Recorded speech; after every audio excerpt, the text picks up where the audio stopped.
কুমিল্লার মুরাদনগর উপজেলার আন্দিকোট গ্রামে পূর্বশত্রুতার জের ধরে সন্ত্রাসী হামলায় গুরুতর আহত হয়েছেন মোহাম্মদ বাবু নামে এক ব্যক্তি। গত ২৭ আগস্ট সন্ত্রাসীদের হামলায় আহত হয়ে বর্তমানে মুরাদনগর উপজেলার স্বাস্থ্য কমপ্লেক্সে চিকিৎসাধীন রয়েছেন তিনি। এই ঘটনায় উপজেলার বাংলাবাজার থানায় বাদী হয়ে মোহাম্মদ আলমগীর হোসেন মনির একটি অভিযোগ দায়ের করেছেন।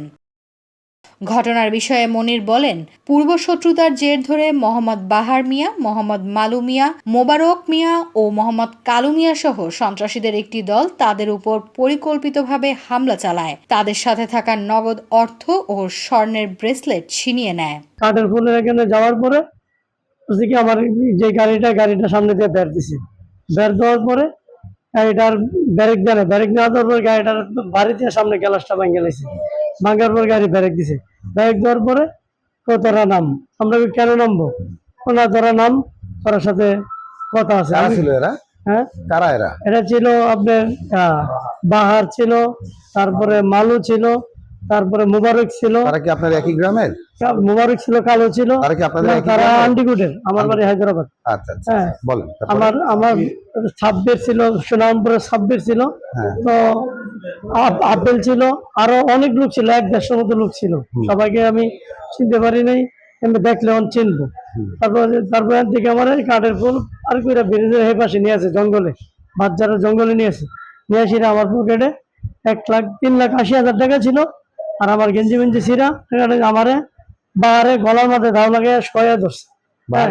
বাহার একদম বাহারে, হ্যাঁ বাহারে গলার মধ্যে আমার ধাও লাগে শয়া ধরছে।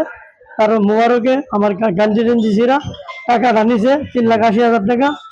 আর মালু আমার ট্যাঙ্কের মধ্যে যাতায়াত ধরা, আমার হাতে একটা 96 ওজনের ব্রেসলেট ছিল, ব্রেসলেটটা নিছে। যখন আমাকে নেওয়ার পরে যখন আমি সাইডে উঠতে লইছি, তখন আমাকে মাথায় কোপ দিতে লইছিল। তখন বাবু যায় সিরা আমার উপর দিয়ে পড়ার পর এই কোপটা বাবুর মাথাতে লাগার পর তখন আমাদেরকে আটক করা লাগছে। তখন আমরা ত্রিপল লাইনে কল দিছিলাম।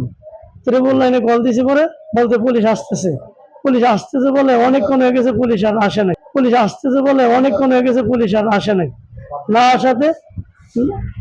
পুলিশ না আসাতে এরপরে অনেকক্ষণ চাইছি, চাওয়ার পর কিভাবে যেন আমার গ্রাম থেকে খবর পাইছে আমাদেরকে এরকম ঘটনা আটকে রাখছে, এরকম ঘটনা করতেছে, গ্রাম থেকে কিভাবে খবর পাইছে।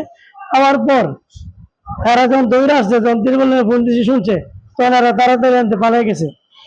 বাহার কুবাইছে, মালু কুবাইছে, তারপরে মুবারক, তারপরে কালু মানে এলোপাতারি কুবাইছে, এলোপাতারি বাইরে আইছে। অনেক লোকজন আছে। কতগুলো সিঁড়ি লাগছে? 5-6টা সিঁড়ি লাগছে। 6টা সিঁড়ি লাগছে। আমি আবার ওদেরকে বলছি, আমার গায়ে ভাবে হাত তুলতেছো, আমি তো কিছুক্ষণ আগে চিকিৎসা করেছি, আমি তো অসুস্থ, আমার গায়ে হাত তুলিও না। তোমরা টাকা নিচে আমার হাত তুলতেছো কেন? পরে বলতেছি তোরা একবারে মেরালাম, ওই জন্য তোরা একবারে মেরে 1 কোটি টাকা দিয়ে আমরা মামলা করলে মামলা শেষ করে এলাম। আমাদেরকে এরকম হুমকি দিচ্ছে। এখনো যন্ত্র শুনছে, থানাতে অভিযোগ করছি। এখন আবার ওই 5-15 বছর মাসুমের বাড়িতে মাসুমের বাবারে হাতের মাথায় কোপ দিছে। এখন এই 1 ঘন্টা আগে এখন রাজনৈতিক দ্বারা আমলিক ক্ষমতা জোর দেখাইতো। ঘটনা চলাকালীন সময়ে ভিডিও করায় মোহাম্মদ মাসুম সরকার নামে এই ব্যক্তির মোবাইল ভেঙে ফেলে সন্ত্রাসীরা। আমরা আন্দিকোট মন্দির সামনে গেছি, গাড়ির সামনে অনেকজন ছেলে মানে এলোপাতারি ধরে এগুলো এলাকার এখানে থাকে, এরা নেশা পানি করে। ঘটনা হচ্ছে যে এর সাথে পূর্ব জ্যাব ধরে, ঠিক আছে, এই দুজনকে মানে তারা পরিকল্পিত ভাবে দাও কিরিস নিয়ে, হ্যাঁ এমন ভাবে এরা পজিশনে ছিল। এরা তো মানে জবকরীদের চাইছিল পারা নেওয়ার জন্য, ঠিক আছে, বাবু ঝাঁপাই পড়ছে। হ্যাঁ, আবার আমি গেছি ভিডিও করার জন্য, আমার মোবাইল টোবাইল এগুলো বাইরে ভেঙে ফেলছে, ঠিক আছে। তো আমি দূরে সরে গেছি, যেহেতু অবস্থা খারাপ দেখছি আমি দূরে সরে গেছি। তারপরে দাউদে কুবাইয়া পানিতে ফেলাইছে আর কি বাবুকে, ঠিক আছে।